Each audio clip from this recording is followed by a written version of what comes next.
ऐसे लिखना कैसे होता है, टॉपिक कैसे चूज करने होते हैं, कौन सी गलती है अभी तक हम देख चुके हैं इतने सालों में टॉपर्स के आंसर्स कॉपी देख देख के। जैसे आपका बॉयफ्रेंड या गर्लफ्रेंड का आप चुनाव करते हो, होने वाले धर्मपत्नी होने वाली धर्मपति का जब आप चुनाव करते हो, तो वैसे आपको चूज करना है। तो एग्जामिनर को लगे कि यार वाह, ये चीज मैंने सोची नहीं थी, बिना कंक्लूजन के ऐसे हो ही नहीं सकता।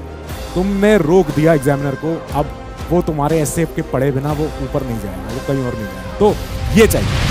हेलो एवरीवन, नमस्कार, स्वागत है पीडब्ल्यू ओनली आईएएस में। I am Aditya. आज मेंस में एक जो पेपर होता है, बड़ा ही धमाकेदार पेपर होता है, एस्से, इसके ऊपर बात करेंगे। मेंस आने वाले हैं। The ides of September are coming.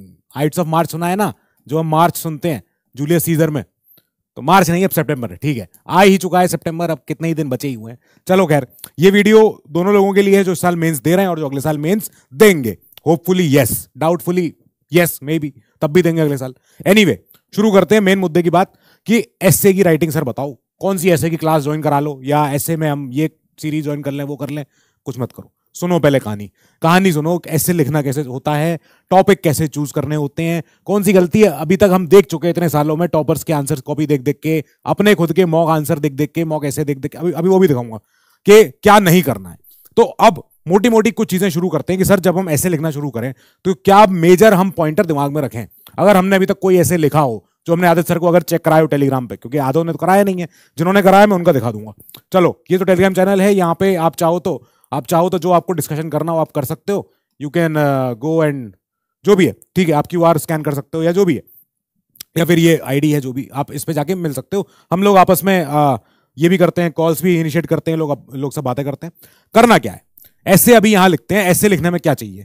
ऐसे लिखने में सबसे पहले तो आपको अगर ये दिख रहे हो दो पीपी क्या होते हैं? पीपी कुछ और नहीं होता है, पीपी मतलब होता है पैराग्राफ्स। बस यहां पे 2 पैराग्राफ्स पर पेज, बस पर पेज ये है, ठीक है।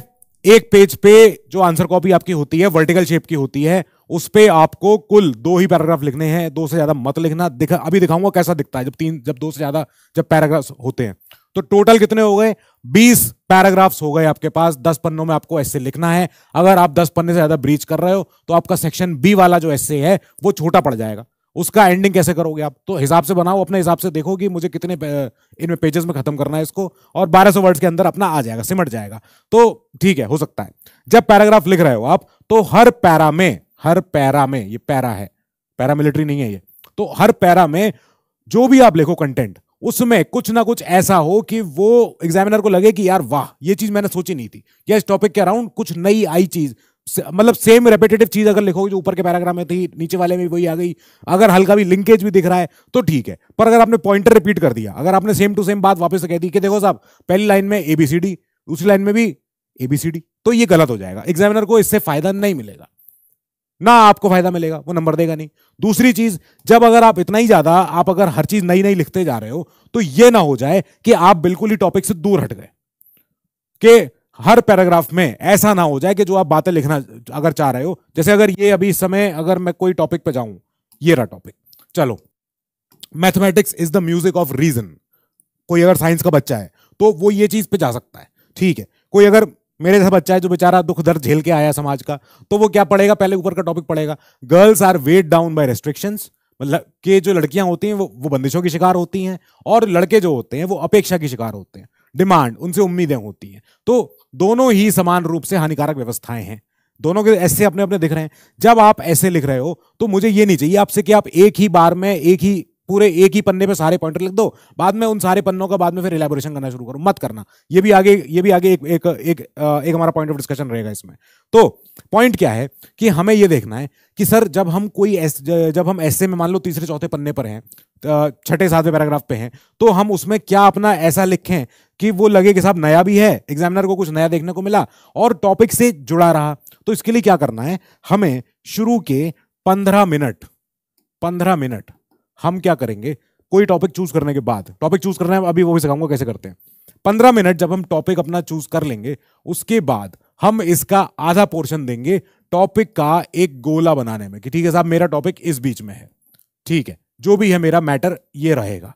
अच्छा ठीक है, अब इस मैटर में डिफरेंट मेरे पास पॉइंटर्स क्या क्या हैं, कौन कौन सी किताबों से, कौन कौन से बुक्स मटेरियल से हमने क्या क्या पढ़ा है, ठीक है, हम उसको ऐसे लिखेंगे कि साहब ठीक है, मेरा ये सारे पॉइंटर में दिमाग में आ रहे हैं। अगले हाफ में, इस 15 मिनट के बचे हुए हाफ में, हम इसको क्रोनोलॉजिकली सजाना शुरू कर देंगे, ये फिर ये फिर ये फिर ये फिर ये फिर ये, ऐसे करके, ठीक है। तब जाके मेरे ऐसे का मुझे एक खाका देखना शुरू हो जाएगा, जिसे कहते हैं स्केलेटन, जिसे कहते हैं ढांचा। तो ये मिल गया, तो ये अगर मिलना शुरू हो गया, हमारा आधी लड़ाई जीत गए, हो गया काम हमारा, ठीक है। ये लेकिन यहां तक पहुंचे भी कैसे, तो इसके लिए भी मेहनत लगेगी, इसके लिए पढ़ना पड़ेगा, काफी काफी कुछ जानना पड़ेगा। जैसे हर पैराग्राफ में आपको कीवर्ड्स, रेफरेंसेस, ये आपको रखने हैं, और इन्हीं को बस आप अंडरलाइन कर देना, अंडरलाइन करना है, यस यस यस, अंडरलाइन करेंगे। जब भी आप पैराग्राफ में ये जो मैंने स्टार मार्क लगाया हुआ है, ये रहा स्टार मार्क, ये रहा स्टार मार्क, ये इसीलिए है कि जो आपको नई चीज कुछ जोड़नी है उस पैराग्राफ में, कुछ चिपकानी है नई चीज, या आपको टॉपिक से इधर उधर भागना नहीं है दूर, तो आपको एक लाइन उसकी बिगिनिंग में या अपने एंड में, पैराग्राफ के एट द बिगिनिंग और एंड ऑफ पैराग्राफ, तब वहां पे चिपका दो। क्यों कर रहा हूं मैं ये बात? ताकि एग्जामिनर ना आपका ऐसे पढ़ते पढ़ते ये ना लगे उसको कि यार ये आदमी कहां भाग गया बात करते करते, अभी बात हो रही थी कुछ और, अभी हम टॉपिक पे थे, ये तो इतनी नई बात सुनाने लग गया मुझे कि मैं तो एकदम ही गोल हो गया, पूरा हिस्से के टॉपिक से दूर हो गया। तो ये ना हो, तो एग्जामिनर को बांधे रखना है, एग्जामिनर को अपने बात सुनवानी है, और सुनवानी भी कैसे है मैं बता रहा हूं कैसे। कहां है ये रहा। नाउ ट्रीटिंग इट लाइक, कैसे, जब एग्जामिनर से आप बात कर रहे हो, तो एग्जामिनर से मैं बात कैसे कर रहा हूं, मैं बात कर रहा हूं उससे लाइक, मैं बताता हूं कैसे, लाइक डिस्कसिंग, मैं उसको बता रहा हूं अपनी बात अब विद एग्जामिनर, ठीक है। ये मैं क्यों बता रहा हूं ये बात, आपको एस्से लिखने में, ये पैराडॉक्स है इस एग्जाम का, सब्जेक्टिव आंसर राइटिंग के इतने ही तो दोष हैं कि सब्जेक्टिव में पता नहीं चलता है कि यार कौन सा आंसर बेस्ट है, कौन सा आंसर पीछे रह गया, कौन से मॉक टेस्ट में अच्छा कर रहे थे लेकिन एग्जाम में अच्छा नहीं हुआ। ये मुझे यहाँ पे आज एस्से के दौरान मुझे एक चीज समझानी एग्जामिनर को कि मैं एस्पिरेंट से ऊपर निकल चुका हूं, मैं इस एस्पिरेंट के thinking of the box, outside the box सोच के बात कर रहा हूं। ऐसे के दौरान जब भी आपको ऐसे लिखना है, आपको एज एन एस्पिरेंट बात ही नहीं करनी है, आपको बात करनी है कि आप जाने क्या आए हो, आप तो एकदम ही शहंशाह आदमी हो, आपने तो कुछ एकदम अनोखी बात कर दी। तो मैं एग्जामिनर से जब बातें कर रहा हूं, मेरे पास जब 1200 वर्ड्स लिखने हैं, दैट मीन्स कि मैं उससे मान मनमार करके नहीं बात करूंगा, फिर उससे करूंगा मेरी बात सुन, ठीक है। अब जो मैं लिख रहा हूं, जो बोल रहा हूं, एक बार जरा पढ़ता चल, समझ में नहीं आ जाए, कन्विंस नहीं हो जाए तो हाँ कह देना, ठीक है। तो मैं अपना पॉइंट ऑफ व्यू एक्सप्लेन कर रहा हूं, अपने पॉइंट ऑफ व्यू में मैं अपने ही, हो सकता है मैं डिटेल दूं एक्स्ट्रा, ज्यादा नहीं दूं, मेरा मन है, डिसाइड मैं करूंगा, मेरा ऐसे है, मैं टॉपिक पे, अगर मैंने टॉपिक चूज कर लिया है, और टॉपिक चूज कैसे करते हैं अभी आगे बताऊं, सबसे बढ़िया चीज है वो। तो डिटेल्स की जरूरत हो ना हो फर्क नहीं पड़ता है, अगर आप मल्टीपल रेफरेंसेस दे रहे हो, ये रहे इंपॉर्टेंट जो आप रेफरेंस दे रहे हो, तो आप बस उनको अंडरलाइन करना शुरू कर दो, उनको हाईलाइट करना शुरू कर दो। क्या क्या है ये हैं कोट्स, ये हैं बुक्स, ठीक है, ये हैं मूवीज। बहुत ही ज्यादा इंपॉर्टेंट है ये समझना कि जब भी आप जनरली ऐसे कोई लिखता है, कोई एवरेज या कोई बिगिनर बच्चा, मैं उसके ऐसे में पता क्या देखता हूं, एक बहुत कॉमन चीज सबके ऐसेज में, बहुत ही ज्यादा वो लोग ना गांधी, वो लोग बहुत ही ज्यादा विवेकानंद, ये सब अपना खूब अच्छी अच्छी बातें लिख तो रहे हैं, पर ये बातें हर कोई लिख रहा है, मुझे प्रॉब्लम ये है, ठीक है। या फिर बुद्धा भगवान, तो अब प्रॉब्लम क्या हो रही है कि सबकी बातें मुझे सिमिलर सी दिख रही हैं। और एसेज का, आप अगर यूपीएससी का भी ट्रेंड देखोगे इस बीच में, अभी एसेज बहुत ज्यादा फिलोसॉफिकल आने लग गए, फिलोसफी वाले आते हैं। तो अब फिलोसफी वाले अगर ऐसे आ गए, फिलोसफी वाले ऐसे कैसे होते हैं, जिसमें जब वो एक लाइन छोड़ देते हैं कि जो पोएट्स होते हैं वो सोशल लेजिस्लेटर्स होते हैं, कि मतलब जो कवि लोग होते हैं, जो अपनी रचनाएं लिखते हैं, ये अपनी कहानियां किससे लिखते हैं, वो सामाजिक एक तरीके से विधायक होते हैं या मेंबर ऑफ पार्लियामेंट टाइप होते हैं, कि वो समाज में सुधार ला रहे हैं, समाज में नया कानून ला रहे हैं, कैसे अपनी बात लिख के। फिलोसफी है, लिख रहे हैं उस पर, अब यूपीएससी कहता है एलैबोरेट करो इस पर 1000 वर्ड्स तक, तो करना है तो करना ही है, ठीक है, 1200 वर्ड्स है हमारे पास, करेंगे हम। तो अब जब भी मैं आपसे अगर कोई फिलोसफी के राउंड में ऐसे आपसे पूछ रहा हूं कि साहब इस पर लिखो ऐसे, मुझे आपसे ऐसे ट्रेडमार्क सोर्सेज नहीं चाहिए, मुझे ये वाले सोर्सेज नहीं चाहिए जो बहुत ही ज्यादा रेपिटेटिव हो चुके हैं। मुझे चाहिए आपसे मूवीज, मुझे चाहिए आपसे बुक्स, या ऐसी कोट्स जो आपने पता नहीं सुनी हो, कहीं पढ़ ली हो, एक बार दिमाग में रह गई हो, कहीं से भी आ गई हो। तो अनकन्वेंशनल, जैसे फॉर्मूला 1 का एक रेसर, आप उसकी बात कर सकते हो कि साहब अब जो फार्मूला 1 के जो रेसर थे मतलब हैं भी, निकी, उनका जीवनी के बारे में लिख दो। या आप क्या करो, एक बार अभी जब लास्ट ईयर जो टॉपर्स आए थे, या इस साल ही जो आए थे, हमने जो अभी मई में जो फेलिसिटेशन किया था, तो उसमें एक टॉपर ने बताया भी था कि सर मैं एसए में और इंटरव्यू में मैं अलग, सर मैंने आपका एग्जाम्पल दिया था जब उन्होंने पूछा था कि रैग्स टू रिचेस की स्टोरी। तो उन्हें चाहिए रियल लाइफ मूवीज के बारे में, बुक्स के बारे में, ऐसी कोई अनोखी चीज जो वो कहे हाँ यार ये मैंने पहले नहीं सोची। एग्जामिनर को ऐसा लगना चाहिए, ये चाहिए हमें। तो कोशिश हमारी ये रहेगी कि जो ट्रस्टेड, ट्राइड एंड ट्रस्टेड जो सोर्सेज हैं, हम उनके आगे जाएंगे। हम कहां जाएंगे? हम बुक्स के ऊपर जाएंगे, मूवीज के ऊपर जाएंगे, हम इन चीजों पे जाएंगे जो कि एसेज में आने लायक हैं। अब आप इसमें आराम से, बिल्कुल कोई इसमें शक नहीं है कि आप इसमें गेम ऑफ थ्रोन्स की बात लिख सको, बिल्कुल लिखो, कोई दिक्कत नहीं है। बहुत अच्छी अच्छी लाइंस हैं गेम ऑफ थ्रोन्स में, बहुत अच्छी अच्छी लाइंस हैं। आपने जो अभी एस्पिरेंट सीरीज देखी है, वो बहुत अच्छे अच्छे आपको पॉइंटर्स मिलेंगे। जो अभी 12th फेल मूवी है, या ऐसी जो भी आप मूवीज आजकल देख रहे हो, जो भी आजकल समाज में चलती है, जो मिल्खा सिंह की मूवी है वो, तो उसमें हिस्ट्री भी है, सब कुछ है, बहुत कुछ चीजें मिलेंगी। महेंद्र सिंह धोनी की जो बायोपिक है वो, या तेंदुलकर जी की, एस तेंदुलकर, तो इनके बारे में लिखो आप, क्या दिक्कत है? बहुत अच्छा टॉपिक है, यहां से आपको पॉइंटर्स मिल जाएंगे जीवन के। मूवीज तो आप देख ही रहे हो, ऐसा नहीं है कोई ये कह दे मैं मूवी नहीं देखता, सब देखते हो, इतना कोई ईमानदार नहीं है। नाउ टॉपिक कैसे चूज करना है? Picking topic should be like what? Should be like, मैं बताता हूं कैसे। अब हंसना मत, बिल्कुल भी ये मत सोचना कि देखो ये क्या बता रहे आदित्य सर, सच्चाई यही है, ऐसे ही होता है। शुड बी लाइक चूजिंग, हे भगवान बच्चों, चूजिंग योर व्हाट? वैलेंटाइन। जैसे आपका बॉयफ्रेंड या गर्लफ्रेंड का आप चुनाव करते हो, जैसे आप अपने होने वाले धर्मपत्नी, होने वाले धर्मपति का जब आप चुनाव करते हो, स्वयंवर करते हो, तो वैसे आपको चूज करना है। आपको ये देखना है कि मुझे मेरे इस टॉपिक के साथ, ये जो टॉपिक है मेरा, मुझे इसके साथ अगला 1.5 घंटा बिताना है, 1.5 घंटा। अब ये 1.5 आवर्स क्या मैं इस टॉपिक के साथ जीना चाह रहा हूं? हो सकता है इस टॉपिक के लाइन जो है छोटी है, कि simplicity is the utmost sophistication. Line छोटी, अच्छा लग रहा है, अरे वाह कितना छोटी सी लाइन, समझ में आ गई, पर लेकिन आप थोड़ी देर सोचो, इस पे नहीं हो पाएगा, ये टॉपिक पे मैं बहुत ज्यादा नहीं लिख पाऊंगा, तो आप स्विच करो फिर, ठीक है। अब 1.5 घंटा आपको उस टॉपिक के साथ बिताना है, जिसमें आपको 1000-1200 वर्ड्स उस टॉपिक पे उल्लेख करना है। तो इसके लिए जरूरी है कि जब आप उसको चूज करो, अपने पार्टनर को, अपने अपने देखो वैलेंटाइन को, क्योंकि यही आपका गेम डिसाइड करेगा। ये इससे आपको प्यार होना चाहिए, बहुत ज्यादा ही प्यार होना चाहिए। तो इस टॉपिक से आपका जुड़ाव होगा। कैसे जुड़ाव होगा? ये देखो आप इधर टॉपिक, अब इधर मैं अगर, चलो ठीक है, मैं साइंस का स्टूडेंट हूं या मैं लॉ का स्टूडेंट हूं, जैसा भी हूं, तो mathematics is the music of reason. ये टॉपिक वो बच्चा ले जिसको पता है कि मैं लिखूंगा इसमें शुरुआत से ही बर्ट्रैंड्स पैराडॉक्स। लो, आधा गेम वो बच्चा जीत गया जिसने बर्ट्रैंड्स पैराडॉक्स बताना शुरू कर दिया। वाओ। अब मैं क्या करूंगा, मैं अगर साइंस का स्टूडेंट हूं, मैं कहूंगा साहब मैथमेटिक्स ओनली स्टडी है जो जिसमें खाली एक ही आंसर होता है, जिसमें खाली एक ही सॉल्यूशन होता है, चाहे आप उसको एक्सेप्ट करो या मत करो। तो मैथमेटिक्स जो है वो रीजन की, वो लॉजिक का म्यूजिक है, वो लॉजिक की लैंग्वेज है मैथमेटिक्स। अब मैथमेटिक्स ऐसी एक उपज है या ऐसा खोज है, या मैथमेटिक्स जो है डिस्कवरी है या इन्वेंशन है, कि मैथमेटिक्स हमेशा से थी ब्रह्मांड में और इंसान ने उसको खोजा है, या मैथमेटिक्स को इंसान ने बनाया है अपने आप से। तो दोनों चीजों में, ये भी फिलॉसफी का क्वेश्चन है। तो मैं बात कर रहा हूं बर्ट्रैंड्स पैराडॉक्स, जो कि शुरू से ही कहता है कि मैथमेटिक्स रीजन तो है, पर मैथमेटिक्स में अकेला एक ही आंसर कभी सही नहीं हो सकता, दो आंसर मैं दिखाता हूं। तो बर्ट्रैंड साहब ने अपने पैराडॉक्स अपना दिखाया था। फिर मैं जाऊंगा रीमान इक्वेशन पे, तो ये वो बच्चा ले जिसने भैया काफी समझा हुआ है मैथमेटिक्स के बारे में, जिसको मैथमेटिक्स से प्यार है। तो मैथमेटिक्स अकेली एक लैंग्वेज है भैया, जो बहुत आराम से व्यक्ति अपने अंदर अपने अंतर ध्यान करेगा, तो वो नेचुरल नंबर से कॉम्प्लेक्स नंबर तक जाते हुए अलजेब्रा, ज्योमेट्री, पूरी होल बॉडी ऑफ मैथमेटिक्स अपने माइंड में सोच सकता है। It is a study that triumphs all of the studies, कि भाई उसमें कोई दो विचार नहीं हो सकते, मैथमेटिक्स है तो है। चलो खैर, ये तो वो बच्चा ले जिसको भैया, जिसको लग रहा है कि मैं 1.5 घंटा इस मैथमेटिक्स के साथ जी लूंगा।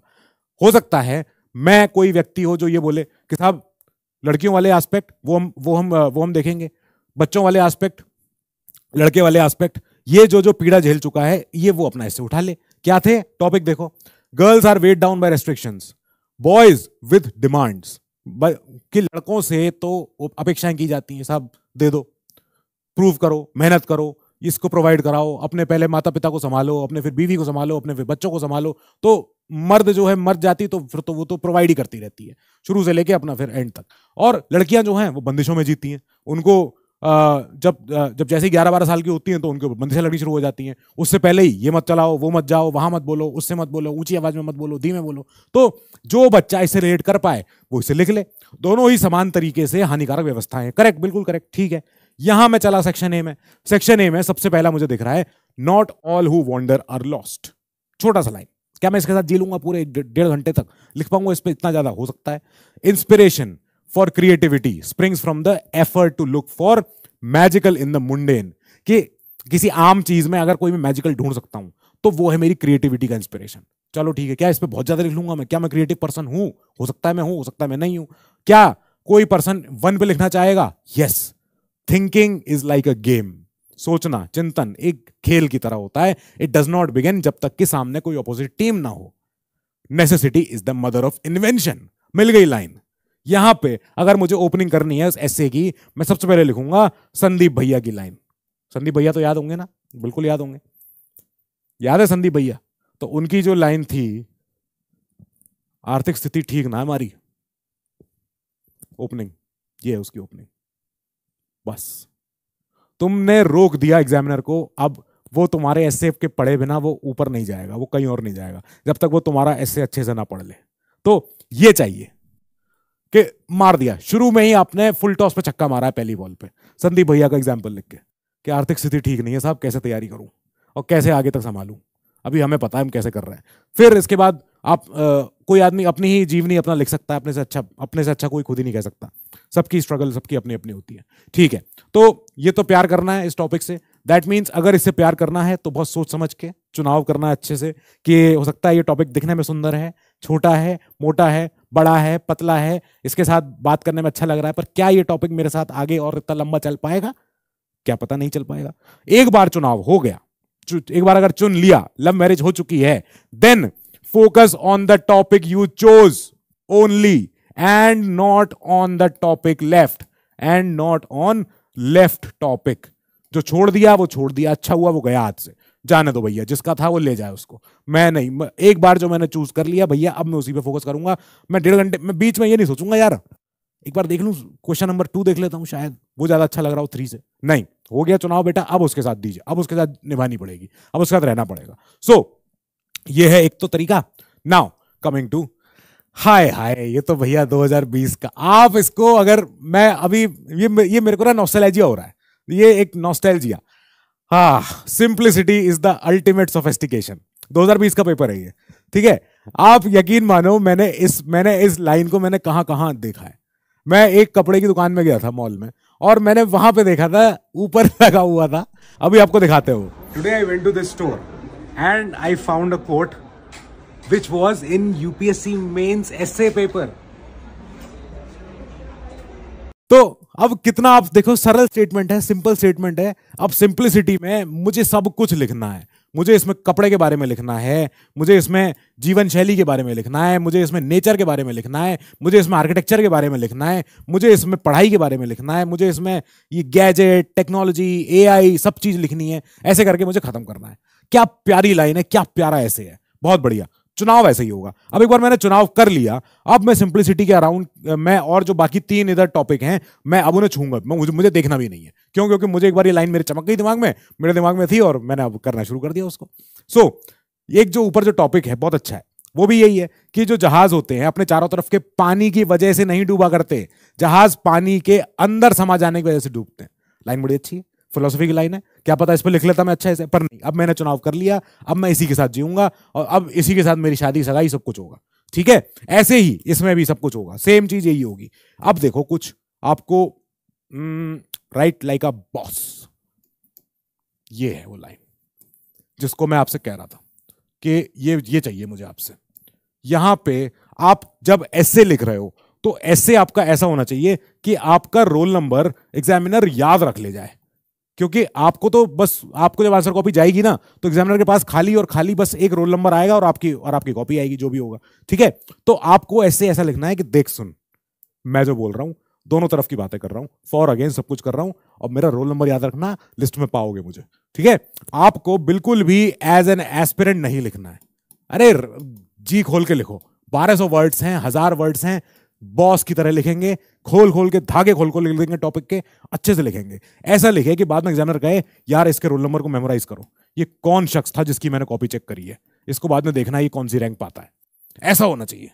ये सबसे बेस्ट चीज है, ये सबसे तरीका है। ये बस एक ही तरीका है कि एस्पिरेंट की तरह मत लिखो, बिल्कुल घिघियाओ मत। बिल्कुल ये नहीं कहना है कि देखो साहब गांधी जी ने तो कहा था, बुद्धा जी ने भी कहा था, और जो है चर्चिल की ऐसी बातें थी कितनी खराब थी। देखो चर्चिल की कुछ बातें अच्छी भी थी, हिटलर की भी कुछ बातें अच्छी थी, तो क्या हिटलर अच्छा आदमी हो गया? नहीं, हम सबका बढ़िया बढ़िया पॉइंटर लिख के मैं लेके आया हूं। अब तू सुन मेरी बात सिंप्लिसिटी पे। सिंप्लिसिटी क्या है? सिंप्लिसिटी इन लोगों ने डिफाइन करके रखी हुई है। गांधी जी ने भी बताई थी, अंबेडकर ने भी बताई थी, सबने बताई थी कि क्या होती है। और एस्पिरेंट जो जनरल ज्ञान देते हैं, सब ये सब जो ज्ञान पढ़ते हैं, उसकी ऐसे में जरूरत नहीं है। ऐसे में जरूरत है आपकी धाकड़पने की, कि आप कितने ज्यादा, आप सब दुनिया भर के टॉपिक्स आपके दिमाग में बैठे हुए हैं। नेचर की नॉलेज है आपको, टेक की नॉलेज है आपको, आपको म्यूजिक की नॉलेज है, आर्ट्स की नॉलेज है, आपको दुनिया में हेर फेर की नॉलेज है, जो भी चीजें हो रही है, स्पोर्ट्स की नॉलेज है, यहां दिखानी है। ये हमें बिल्कुल भी यहाँ नहीं दिखाना है कि हम बिल्कुल एकदम जो है बंद कमरे के अंदर जी के आए हैं। हम तो जो है एक बैच खरीद के पढ़ते हुए आए थे, उसी के अलावा हम उसके बाहर का हमें नहीं आता कुछ। नहीं, धमाके से लिखो इससे। ये सबसे मेजर पॉइंट है। अब देखो, ये कुछ ऐसे थे जो हम बच्चों के, जो मैं करता हूँ, ठीक है, करेक्शन जब आते हैं, जब बच्चे भेजते हैं ऐसे लिखने के, तो मैं देखता ही देखता हूँ कुछ एक गलती जरा ढूंढो मुझे, सामने ही सामने आपको एक गलती चमक जानी चाहिए इसमें, ठीक है। अब ये मत कहना कि देखो साहब इसकी आंसर कॉपी वो नहीं है। नहीं, आंसर कॉपी की बात नहीं हो रही, ठीक है, आंसर कॉपी सही है उसकी। तो अच्छा लिख रहा है, बच्चे ने ट्राई किया। पहली बार मैंने बोला था उसको कि भाई 1 या 2 पैराग्राफ ही होने चाहिए, ठीक है, गुड। जो ये है, ये जो हेडिंग लिख रहे हैं बीच में, no, not needed, never needed, never required, ठीक है। मुझे बस इतना चाहिए आपसे, ये अंडरलाइन कर दिया, ये अंडरलाइन कर दिया, ये अंडरलाइन कर दिया, ये चलो काट दिया, उन्होंने काट दिया, चलो कोई बात नहीं, ठीक है। ये जो हेडिंग डल गई यहाँ पे फिर से, ऐसे के अंदर हेडिंग नहीं आती है। स्कूल में तो इतना तो निबंध लिखे ही हो, ऐसे में हेडिंग नहीं आती, ऐसे में बुलेट पॉइंट्स नहीं आते हैं, ऐसे में पैराग्राफ आते हैं, मैक्सिमम दो पैराग्राफ एक पेज पे, ठीक है।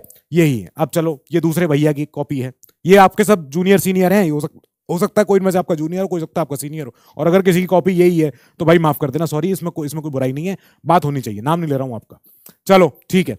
Not all who wander are lost, ये लिख रहे हैं इस पे, इससे गुड, वेरी गुड, मुझे इनसे चाहिए था। अच्छा टॉपिक है, टॉपिक बढ़िया है, सही जा रहे हैं, सही जा रहे हैं, सही जा रहे हैं। प्रॉब्लम क्या हो रही है कि इन्होंने यहीं पे डिफाइन करना शुरू कर दिया कि आगे ऐसे में क्या क्या मिलेगा आपको। नहीं, नॉट रिक्वायर्ड, नहीं चाहिए ये। और जब ऐसे हो रहा है एंड, तो बहुत ही एब्रप्ट एंड हो गया एकदम। मैं कह रहा हूं अरे और आगे कहां है, खत्म हो गया, यही था इससे। नहीं, ये थोड़ी हो सकता है, ऐसे में तो अभी और भी चीजें आएंगी, वो भी चाहिए मुझे। तो चलो ठीक है, मिस हो गया। अब ये भैया की राइटिंग देखो, राइटिंग बहुत ही बढ़िया है, बहुत ही, मतलब जिसे कहते हैं ना, एग्जामिनर अपने आप ही कहते हैं हाँ ला बता तूने क्या लिखा है। Writing is supreme. ये आधा गेम राइटिंग से जीत रहा है, बड़ी अच्छी राइटिंग है इसकी। जिसकी नहीं है उसकी किस्मत खराब है भैया, क्या करें। तो उसने क्या किया, सिंपल, उसने अपने पैराग्राफ लिखने शुरू किए। छोटे छोटे पैराग्राफ हैं, वर्ड्स के बीच में गैप भी सेम, भाई देखो सिमिलर है, सब कुछ है। इन्होंने जो एक मिस्टेक करी है वो ये करी है कि रेपिटेटिव, दैट मीन्स नॉलेज की कमी थी, दैट मीन्स पॉइंटर नहीं याद आ रहे होंगे, दैट मीन्स नहीं दिमाग में आ रहा होगा कि और एक्स्ट्रा क्या लिख दूं, ठीक है, ओके। अब क्या करना है इससे के लिए, हम इतना कुछ सीखने जानने के बाद, जो हेडिंग्स हैं, not required, not requested, not needed, हटा दो इन्हें। हेडिंग्स कोई नहीं लिखनी चाहिए। और राइट या रॉन्ग अप्रोच कुछ नहीं होती है, पर जनरली एक रॉन्ग अप्रोच यही होती है कि ऐसे में हेडिंग कौन लिखता है भाई, वो तो किसी उसमें लिखे जाते हैं, आंसर के अंदर या किसी के अंदर। और बिल्कुल आपको पहले से ऊपर लिखने की जरूरत नहीं है कि आगे आने के आगे ऐसे में क्या मिलेगा, आगे ऐसे में क्या है, ठीक है, लीव इट, ओके। ये ऐसे अपने आप से ही एग्जामिनर को जब वो पढ़ता जा रहा हो पैराग्राफ, कहे हाँ यार यही तो बात समझ, ये तो बात मुझे सुननी थी, ये लिख दिया इसने अपने आप। तो आपके आंसर्स में, आप जो आपके पैराग्राफ्स होंगे उसमें एक्सप्लिसिटली अपने आप उभर के आ जाए कि साहब क्या चाहते हो बोलना। जब एक बार आपने फॉर अगेंस्ट दोनों बातें कर दी, जिसको सोनिया मैम कहती हैं पीएसआईआर की नॉलेज में थीसिस और एंटीथीसिस, तब आता है कंक्लूजन। मैं बिना कंक्लूजन के एस्से को नहीं मानूंगा, सॉरी, बिना कंक्लूजन के एस्से हो ही नहीं सकता। अभी भी मैं एस्से आ रहे हैं तो वो मेरे पास आ रहे हैं साहब इंट्रो, बॉडी में कुछ पार्ट ये इंफॉर्मेशन का, फिर फॉर, फिर अगेंस्ट, फिर ये खत्म हो गई कहानी। नहीं, मुझे कंक्लूजन दो मेरे लायक का, मुझे कंक्लूजन दो एक सीनियर सीरियस सिंसियर एस्पिरेंट का। तो वो कैसे पता चलेगा? जब आप थीसिस एंटीथीसिस बता के आप कंक्लूजन दोगे मुझे, तब मानूंगा मैं ऐसे को। तो ये तरीका है, आई बात समझ में? ऐसे करोगे, ऐसे लिखोगे। अभी भी जब सितंबर में अगर अब जब एग्जाम है तो अभी अगर आप कम से कम नहीं तो 6 to 7 ऐसे लिख लो, सफिशिएंट, मोर देन सफिशिएंट। बस जो आप ऐसे लिख रहे हो उस पे काम करना शुरू कर दो। अब आप कहो सर अनुदीप सर की बुक आती है, सर इनकी बुक आती है, उन मैम की बुक आती है, क्या उससे फायदा होगा? बिल्कुल होगा। जहां जहां ऐसे जो लोगों ने लिखे हैं, जो इन लोगों को नॉलेज है, तो उनकी नॉलेज अगर ग्रास्प आप कर रहे हो, बिल्कुल फायदा हो सकता है। बट क्या है कि अनुदीप सर की जो बुक आई है, अनुदीप दुराई शेट्टी की, वो बुक जो है थोड़ी सी पुरानी हो गई है, ठीक है। अब यूपीएससी काफी या तो बहुत ही प्रिसाइज टॉपिक पे अपना ये टॉपिक देता है, या यूपीएससी एकदम फिलोसफी का देता है टॉपिक। तो दोनों तरफ यूपीएससी खेल रहा है। तो बहुत ही ज्यादा extreme mathematics is the music of reason, या फिर simplicity is the utmost sophistication. तो ऐसा कुछ भी हो सकता है, ठीक है। ऐसे करना है, ऐसे ही ऐसे करेंगे और ऐसे ही सिलेक्शन हो जाएगा आराम से। 140 से 160 आप ले आओगे, डोंट वरी, आएगा। बस आप जुड़े रहना। ज्यादा इसकी ऐसे के लिए आपको इधर उधर किताबें 1000 ये सब पन्नों की ये सब पढ़ने की जरूरत नहीं है। आप नॉलेज ऑलरेडी गेन कर रहे हो। कहां से? मूवीज से, वेब सीरीज से, यूट्यूब से, इंस्टाग्राम से, हर जगह से। So you are good. आपको बस लिखना है, लिखना शुरू करो। मेरे पास आते हैं ये आंसर कॉपी, मैं देख ही रहा हूं सबके। डोंट वरी, कोई चिंता की बात नहीं है। पहला इससे आपका खराब होना ही चाहिए, होगा भी होगा। जब तक फीडबैक नहीं मिलेगा तब तक फायदा क्या? तो फीडबैक लो, उस पर काम करो। Till then keep studying, stay safe, good luck.